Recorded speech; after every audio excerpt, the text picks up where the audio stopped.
الحمد لله وكفى وسلام على عباده الذين اصطفى خصوصا على أفضلهم وخاتم النبيين محمد الأمين وعلى آله وأصحابه أجمعين أما بعد أعوذ بالله من الشيطان الرجيم بسم الله الرحمن الرحيم على قلبك لتكون من المنذرين بلسان عربي مبين وإنه لفي زبر الأولين اولم یکن لهم آیۃ ان یعلمہ علماء بنی اسرائیل ولو نزلناه على بعض الاعجمین فقرأه علیہم ما كانوا به مؤمنین كذلك سلكناه في قلوب المجرمين لا يؤمنون به حتى يروا العذاب الأليم صدق الله العظيم رب اشرح لي صدري ويسر لي امري واحلل عقدة من لساني يفقهوا قولي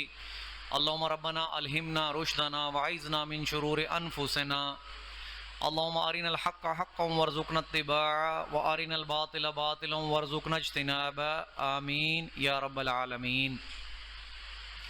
میرے محترم بھائیو، بزرگوں، دوستو، درس قرآن و درس حدیث کے ضمن میں سورۃ شعراء کی چند آیات تلاوت کی ہیں۔ اللہ تبارک و تعالیٰ سے دعا ہے کہ مجھے خود سمجھنے، آپ کو سمجھانے اور آپ کو سمجھنے کی توفیق عطا فرمائے، آمین۔ عن ابی ہریرہ رضی اللہ تعالیٰ عنہ قال جاء الرجل قال، یہ حدیث جو میں بیان کرنے لگا ہوں یہ اس کی روایت حضرت ابو ہریرہ رضی اللہ تعالی عنہ کہتے ہیں کہ جاء الرجل، کہ ایک صحابی آیا حضور محمد مصطفیٰ صلی اللہ علیہ وسلم کے پاس، فقال، تو اس نے کہا، دلنی علی عمل یعدل الجہاد، کہ اے اللہ کے رسول مجھے کوئی ایسا عمل بتا دیجئے جو جہاد کا متبادل ہو۔ مطلب ایسا عمل کوئی بتا دیجئے کہ اگر میں جہاد نہ بھی کروں تو وہ جہاد کے برابر میری کفایت کر جائے۔ قال، تو حضور محمد مصطفیٰ احمد مجتبیٰ نے فرمایا، لا اجدہ، میں ایسا کوئی عمل نہیں پاتا۔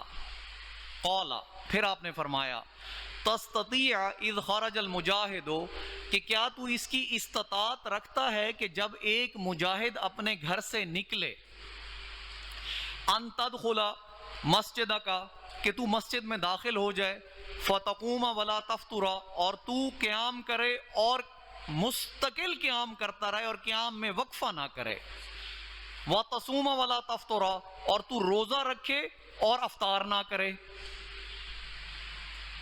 تو صحابی نے فرمایا، فقال من یستطیع ذلک، اے اللہ کے رسول اس کی استطاعت کون رکھتا ہے؟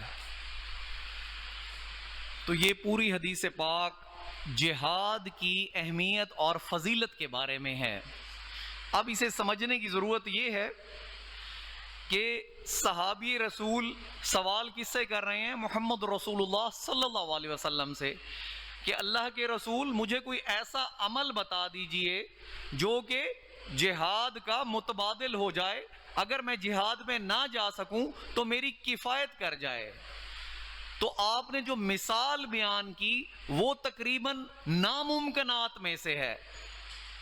پہلے تو آپ نے صحابی کو جواب دیا کہ نہیں، میں ایسا کوئی عمل نہیں پاتا جو جہاد کا متبادل بن جائے، اور پھر آپ نے فرمایا سمجھانے کے لیے صحابی کو کہ کیا تو اس کی استطاعت رکھتا ہے کہ جب ایک مجاہد اپنے گھر سے جہاد کے لیے نکلے اور تبھی تو مسجد میں داخل ہو جائے۔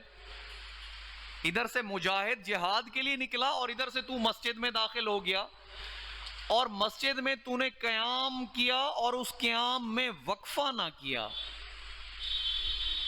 مطلب ایک عام شخص کے لیے یہ ممکن نہیں ہے کہ وہ قیام میں کھڑا رہے صبح شام، دن رات، مہینوں سالوں، کیونکہ جہاد کا تو کوئی پتہ نہیں ہوتا کہ جہاد کتنا عرصہ چلے، اور تو روزہ رکھے اور افطار نہ کرے، تو یہ بھی ممکنات میں سے بات نظر نہیں آتی۔ تو اس کا مطلب یہ ہوا کہ محمد رسول اللہ صلی اللہ علیہ وسلم یہ بات بتانا چاہتے تھے، جہاد کی اہمیت کو اجاگر کرنا چاہتے تھے صحابہ کے دل میں، کہ جہاد کا متبادل کوئی چیز نہیں ہو سکتی، یہ آخری درجہ ہے، یہ آخری درجہ ہے، جو کہ پہلے میں نے آپ کو درجات بتائے تھے کہ اسلام ہے، ایمان ہے، احسان ہے، یہ آخری درجہ احسان کا ہے، کہ جو لوگ جہاد کریں گے وہ احسان کے درجے پر فائز ہوں گے۔ واللہ یحب المحسنین، اللہ تعالیٰ احسان کرنے والوں کو محبت کرتا ہے، پسند کرتا ہے۔ والسابقون السابقون اولئک المقربون فی جنات النعیم، یہ آگے نکل جانے والے لوگ ہیں جو کہ جہاد کرتے ہیں۔ آپ کو حدیث سے جہاد کی اہمیت کا پورا اندازہ ہو چکا ہوگا۔ اب جہاد کے بارے کچھ تھوڑی سی باتیں سمجھ لیجئے کہ ہم جہاد کو صرف قتال سمجھتے ہیں، کہ جہاد کا مقصد صرف قتال ہے، نہیں، قتال جہاد کی آخری سٹیج ہے۔ جہاد تو شروع ہوگا، یہ غالباً غزوہ تبوک کی بات ہے کہ محمد رسول اللہ صحابہ کے ساتھ واپس مدینہ تشریف لا رہے ہیں، تو آپ صحابہ کو کیا فرماتے ہیں؟ ہم جہاد اصغر سے جہاد اکبر کی طرف جا رہے ہیں۔ صحابہ حیران ہو گئے کہ اتنا بڑا جہاد، وہاں سے واپس آ رہے ہیں، تو اب اکبر جہاد کون سا ہوگا؟ تو آپ نے فرمایا ان تجاہدک نفسک، کہ تو اب جہاد کر اپنے نفس کے خلاف۔ تو نفس کے خلاف پہلی جو سٹیج ہوگی جہاد کی، وہ اپنے نفس کو قتل کرنا ہے۔ قتال تو ہر جگہ آئے گا۔ فَأَمَّا مَنْ خَافَ مَقَامَ رَبِّهِ وَنَهَى النَّفْسَ عَنِ الْهَوَىٰ، یہ قرآن کی آیت ہے کہ جو شخص اپنے رب کے سامنے جواب دہی سے ڈرتا رہا، کہ ایک دن اس نے کھڑے ہو کر اپنے رب کے سامنے جواب دہی کے لیے پیش ہونا ہے، وَنَهَى النَّفْسَ عَنِ الْهَوَىٰ، اور اس نے اپنے نفس کو خواہشات سے روکے رکھا، فَإِنَّ الْجَنَّةَ هِيَ الْمَأْوَىٰ، تو اس کا ٹھکانہ جنت ہے۔ یہ قرآن کی آیت ہے، سورۃ رحمان میں بھی اسی طرح کی آیت ہے، وَأَمَّا مَنْ خَافَ مَقَامَ رَبِّهِ، کہ جو شخص اپنے آپ کو اس لیے ڈرتا رہا کہ وہ اس نے جواب دہی کے لیے اپنے رب کے سامنے پیش ہونا ہے، تو اس کے لیے جنتان ہیں، دو جنتیں ہیں، ایک جنوں کی جنت ہے، ایک انسانوں کی جنت ہے۔ اس پر میں نے آپ کو ڈیٹیل بحث بتا دی ہے۔ تو جہاد کی ہم بات کر رہے تھے کہ جہاد میں سب سے پہلا جہاد جو ہے آپ کا نفس کے خلاف جہاد ہوگا، نفسانی خواہشات کو آپ نے قتال کرنا ہے، قطع کرنا ہے، منقطع کرنا ہے۔ جہاں اللہ کے نبی کہہ رہے ہیں وَمَا أُبَرِّئُ نَفْسِي إِنَّ النَّفْسَ لَأَمَّارَةٌ بِالسُّوءِ إِلَّا مَا رَحِمَ رَبِّي، یہ سورۃ یوسف کی آیت ہے کہ میں اپنے نفس کو بری قرار نہیں دیتا، میرا نفس تو مجھے برائی پر اکساتا ہے اگر میرا رب مجھ پر رحم نہ کر دے۔ اور ایک نفس لوامہ ہے، لا اقسم بیوم القیامہ ولا اقسم بالنفس اللوامہ، کہ اللہ فرماتے ہیں کہ نہیں، میں قسم کھاتا ہوں نفس لوامہ کی۔ نفس لوامہ کیا ہے؟ وہ نفس جو آپ کو ملامت کرے، ایک نفس آپ کو برائی پر اکسائے گا، وہ نفس امارہ ہے، اور جب آپ اپنے نفس امارہ کو پر قابو پا لیں گے، خواہشات پر قابو پا لیں گے، خواہشات کو اپنے اس درجے سے آگے نہیں بڑھنے دیں گے جہاں اللہ اور رسول نے قدغن لگا دی۔ کچھ باتوں کو اللہ نے کرنے کا حکم دیا، انہیں معروفات کہتے ہیں، کچھ باتوں سے رکنے کا حکم دیا، انہیں منکرات کہتے ہیں۔ جب آپ قرآن کی ساری معروفات سنت رسول کے مطابق کرنا شروع کریں گے، میں نے آپ کو پہلے بھی ایک بات بہت کلیئر کر دی تھی کہ نبی کی سنت کے بغیر قرآن پر عمل کرنا نہیں ہے، قرآن پر عمل اسی طرح کرنا ہے جیسے محمد رسول اللہ نے کر کے دکھایا۔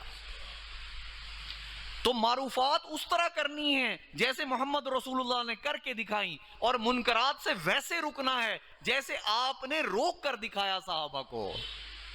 اور کن صحابہ کو؟ کیسے صحابہ تھے؟ کبھی گھوڑا آگے بڑھانے پہ جھگڑا، کبھی پانی پینے پلانے پہ جھگڑا، یوں ہی ہوتی رہتی تھی تکرار ان میں، یوں ہی چلتی رہتی تھی تلوار ان میں۔ یہ معاشرہ تھا کہ جہاں کسی کا گھوڑا آگے نکل گیا تو تلوار نکال لی، جہاں پانی پینے پلانے پہ تلواریں نکل آتی تھی۔ وہ لوگ پھر کیا بنے؟ وہ ابو بکر صدیق بنے، وہ عمر رضی اللہ تعالی عنہ بنے، وہ عثمان غنی بنے، وہ علی کرم اللہ وجہہ بنے۔ وہ لوگ، وہ معاشرہ جس میں یہ کچھ ہوتا تھا کہ گھوڑا آگے نکالنے پہ تلوار نکل آتی تھی، پانی پینے پلانے پہ تلوار نکل آتی تھی، تو وہ لوگ پھر بنے کیا؟ ابو بکر صدیق بنے، صدیق اکبر بنے، کہ جب غار ثور میں سانپ ڈستا ہے تو اس حساب سے ہلتے نہیں کہ کہیں محمد رسول اللہ کی آنکھ نہ کھل جائے، اور درد کی شدت سے آنسو آنکھ سے ٹپکتا ہے، محمد رسول اللہ کے رخسار پر گرتا ہے، آپ کی آنکھ کھلتی ہے۔ یہ صدیق اکبر تھے۔ حضور نے کیا فرمایا صدیق اکبر کو؟ لا تحزن ان اللہ معنا، کہ غم نہ کر، اللہ ہمارے ساتھ ہے۔ تو پہلا جہاد کیا ہوگا؟ نفس کے خلاف جہاد ہوگا۔ وَنَهَا النَّفْسَ عَنِ الْهَوَىٰ، کہ نفس کو خواہشات سے روکنا پڑے گا۔ تمام کرنے والے کام، امر بالمعروف اور تمام کام، ایک لسٹ ہے قرآن پاک میں۔ جب ہم اسے پڑھنا شروع کریں گے، سمجھنا شروع کریں گے، تو تب ہی تو معلوم ہوگا کہ معروفات ہیں کون سے۔ اس کی ایک چھوٹی سی مثال میں آپ کے سامنے رکھتا ہوں۔ آج ہم دین کے محدود تصور پر چلتے ہیں، ایک محدود تصور جو بچپن سے ہمارے والدین نے یا ہمارے بزرگوں نے ہمارے ذہنوں میں ڈال دیا، آج ہم صرف اس پر عمل پیرا ہیں۔ نماز پڑھنے کو، روزہ رکھنے کو، زکوٰۃ دینے کو پورا دین سمجھ لیا۔ نہیں، دین ہے، یہ دین کے اندر چیزیں ہیں، پورا دین نہیں یہ۔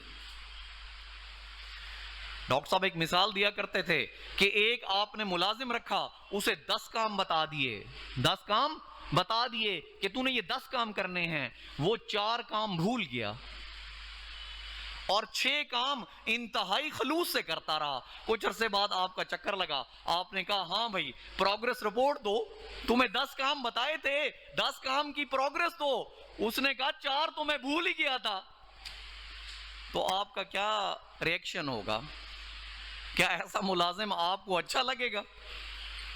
ایسا ملازم آپ کو ہرگز اچھا نہیں لگے گا۔ جب رب کائنات کے سامنے یوم یقوم الروح والملائکۃ صفا،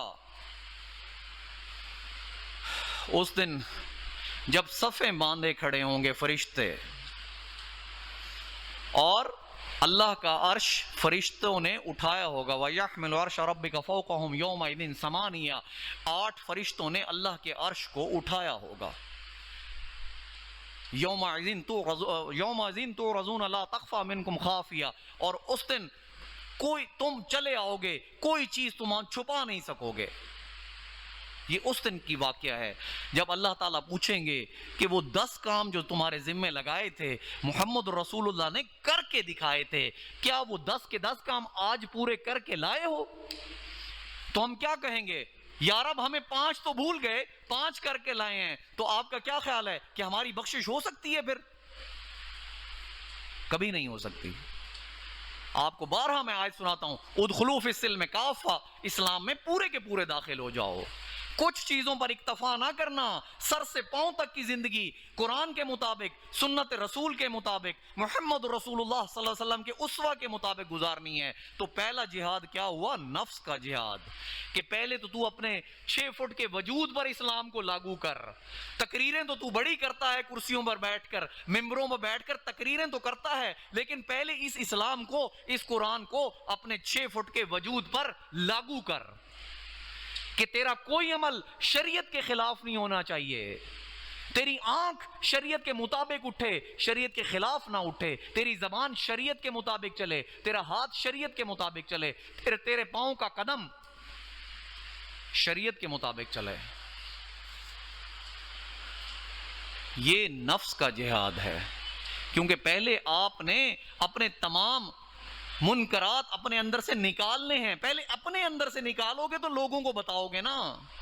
فَأَلْهَمَهَا فُجُورَهَا وَتَقْوَاهَا. اللہ تعالیٰ فرماتے ہیں کہ میں نے تمہارے اندر فجور بھی رکھا ہے, تقوی بھی رکھا ہے. امتحان تو اسی بات کا ہے نا کہ اگر خالی تقوی ہی رکھ دیتا تو پھر تو فرشتے بن جاتے.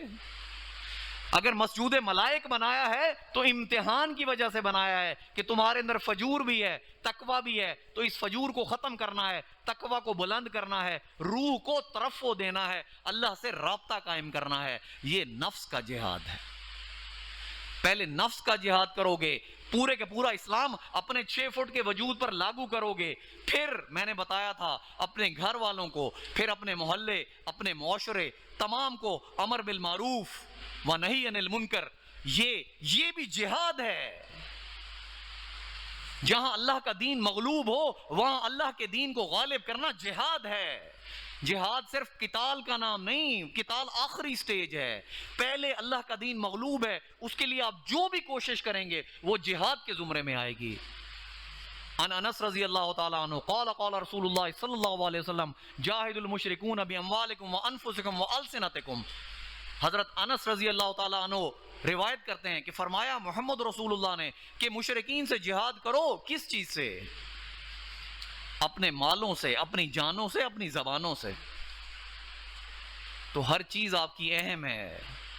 آج میڈیا کا دور ہے, میں آپ کو بارہا کہتا رہتا ہوں, electronic media, print media, social media, کرے نا جہاد. آج وہ باطل کا قبضہ ہے تمام میڈیا پر, تو ہمارا جہاد کیا ہے کہ اللہ اور اس کے رسول کا پیغام اس میڈیا پر ڈالیں, اس میڈیا پہ اسے پروپیگیٹ کریں. ایسی اسلامک ویڈیوز انہیں ہم آگے سے آگے شیئر کریں. ہمارے تمام گروپس میں اسلامک ویڈیوز شیئر ہونی چاہیے تاکہ شیطان کا مقابلہ ہم قرآن سے کریں. یہی جہاد آج کی ضرورت ہے. آج تلوار سے زیادہ جہاد زبان کا جہاد ہے, ہاتھ کا جہاد ہے. آج اہمیت کس چیز کی ہے؟ میڈیا کی ہے. آج آپ کا جہاد, حضور محمد مصطفیٰ احمد مجتبیٰ فرماتے تھے, غالباً حضرت حارثہ بن زید, یہ حضور صلی اللہ علیہ وسلم کے شاعر صحابی تھے جو کفار آپ کے شان میں گستاخی کے شعر لکھا کرتے تھے یا کہا کرتے تھے, تو یہ ان کا جواب دیا کرتے تھے نعتیہ اشعار سے. تو محمد رسول اللہ فرماتے ہیں کہ ان کے شعر کفار کے لیے تلوار سے زیادہ کارآمد ہیں. تو یہ زبان کا جہاد تھا نا. تو آج ہمارے پاس موقع ہے کہ ہم زبان کا جہاد کریں. اگر ہاتھ کی طاقت نہیں تو زبان سے جہاد کریں. پھر آخری سٹیج قتال کی جائے گی کہ جہاں اپنی جانوں کو ہاتھ پر رکھ کر آپ حاضر کر دیں گے اللہ کے حضور کہ اے اللہ میں نے اپنی جان تیرے سامنے تیرے سپرد کر دی, اب تو جان اور تیرا اور میرا تیرے ساتھ معاملہ میں نے تیرے سپرد کر دیا. امید ہے کہ آپ کو جہاد کی اہمیت کا اندازہ ہو گیا ہوگا, اور جو میں نے حدیث پاک آپ کو بیان کی اس کی خاطر خواہ آپ کو سمجھ آ جانی چاہیے کہ جہاد کی اہمیت کیا ہے, جہاد شروع کہاں سے ہوتا ہے, جہاد ختم کہاں پر ہوتا ہے, اور ہماری پوری زندگی ہی جہاد ہے. جب اس جہاد میں لگے رہیں گے تو پھر آخرت میں اللہ کا قرب نصیب ہوگا, عرش کا سایہ نصیب ہوگا, نعمتوں والے باغات نصیب ہوں گے انشاءاللہ تعالی. درس قرآن کا آغاز کرتے ہیں. میں نے آپ کو سورۃ شعراء میں پچھلے جمعہ میں عرض کی تھی کہ قرآن پاک کے بارے اللہ تعالیٰ بیان فرما رہے تھے کہ اسے لے کر نازل ہوئے روح الامین. جبریل امین کو روح الامین بھی کہا جاتا ہے, اللہ کے بہت مقرب فرشتے ہیں. میں نے آپ کو بتایا تھا کہ اللہ کے ذی قوت عند ذی العرش المکین مطاع ثم امین, کہ یہ وہ فرشتہ ہے جو بہت قوت والا ہے اور اپنے رب کے عرش کے بہت قریب رہتا ہے. مطاع, اس کی پیروی کی جاتی ہے, اس کی اطاعت کی جاتی ہے. مطلب کیا ہے؟ فرشتوں کا سردار ہے اور امانت دار ہے. امانت دار کیسے؟ کہ اس کے ذمہ وہی پہنچانا ہے جو وہی نبیوں پر لاتا ہے, اس میں نہ ایک لفظ آگے نہ ایک لفظ پیچھے. اس لیے اللہ نے امین کہا ہے. جیسے محمد رسول اللہ امین تھے, صادق بھی تھے، امین بھی تھے. اسی طرح جبریل امین کے بارے اللہ نے امین کہا ہے کہ جبریل امین ہیں یہ. علی قلبک، اب اللہ فرما رہے ہیں کہ یہ روح الامین قرآن کو لے کر اے محمد آپ کے دل پر اس وحی کا نزول کرتے ہیں صلی اللہ علیہ وسلم. لِتَكُونَ مِنَ الْمُنذِرِينَ، تاکہ آپ ہو جائیں انذار کرنے والوں میں سے، خبردار کرنے والوں میں سے. یہ وحی جو ہماری طرف سے آپ کے دل پر آتی ہے اس لیے آتی ہے تاکہ آپ لوگوں کو خبردار کرنے والے بن جائیں. کس بات سے خبردار کرنے والے میرے بھائیوں؟ اس ایک بڑے دن سے خبردار کرنے والے، جو ایک بڑا دن آنے والا ہے، جس دن اللہ کے سامنے پیشی ہونی ہے اور تمام جواب دہی ہونی ہے. آج ہم اس دن کا انکار کرتے ہیں. اگر زبان سے نہیں کرتے تو اعمال سے کرتے ہیں. اگر وہ دن ہمارے دل میں بیٹھ جائے تو پھر کوئی عمل ہمارا غلط نہ ہو، نہ آنکھ کا عمل غلط ہو، نہ ہاتھ کا عمل غلط ہو، نہ پاؤں کا عمل غلط ہو.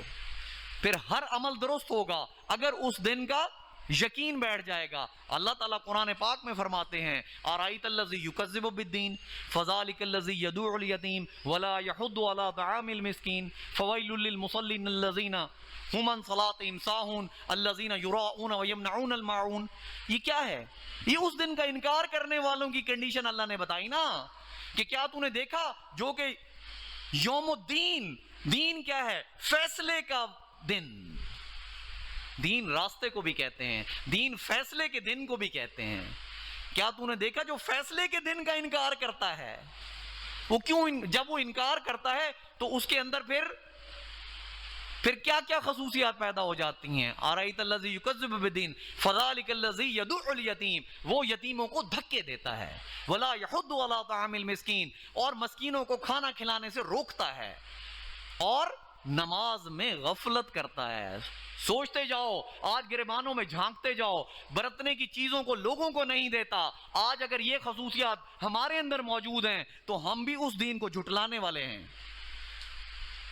اس فیصلے کا دن ہم بھی جھٹلانے والے ہیں. اگر اپنی زبان سے نہیں تو اپنے اعمال سے جھٹلا رہے ہیں.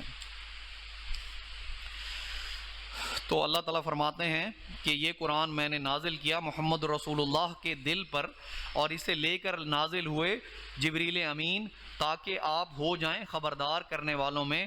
آگے اللہ تعالیٰ کیا فرما رہے ہیں؟ بلسان عربی مبین، یہ قرآن ہے روشن عربی زبان میں. عربی زبان کی اہمیت میں نے آپ کے سامنے بارہا کھول دی کہ میرے بھائیوں زندگی میں بہت محنت کی آپ نے انگلش سیکھنے کے لیے. وہ چیز سیکھو جس کا فائدہ ابداً ابدا ہونا ہے. یہ انگلش کا فائدہ تو شاید آپ کو اس 60-65 سال یا 70 سال کی زندگی میں تھوڑا بہت فائدہ مل جائے، وہ بھی تھوڑا بہت فائدہ مل جائے. اور جس زبان سیکھنے کا فائدہ آپ کو ہمیشہ ہمیشہ ملنا ہے اسے سیکھنے کی کوئی پرواہ نہیں. آج عربی کے استاد موجود ہیں، سیکھنے والے ہی نہیں. ہمارے پاس ماشاءاللہ ناصر صاحب بیٹھے ہوئے ہیں، عربی کے بہت ماہر استاد موجود ہیں، مگر آج کوئی شاگرد نہیں، سیکھنے والا نہیں، کوئی طلبگار نہیں. جلوہ طور تو موجود ہے، موسیٰ ہی نہیں. آج سکھانے والے تو موجود ہیں، سیکھنے والا ہی نہیں. اللہ تعالیٰ کیا فرماتے ہیں قرآن پاک میں؟ الف لام را تلک آیات الکتاب المبین انا انزلناہ قرآنا عربیا لعلکم تعقلون. ہم نے اسے عربی میں نازل کیا تاکہ تم اس پر غور کرو، عقل کرو، اسے سمجھو. تعقلون، یہ سورہ یوسف کی قاری صاحب آیات ہیں. میرا خیال ہے کہ ہم نے اسے عربی زبان میں نازل کیا تاکہ تم اسے سمجھ سکو، اس پر تدبر کرو، تفکر کرو.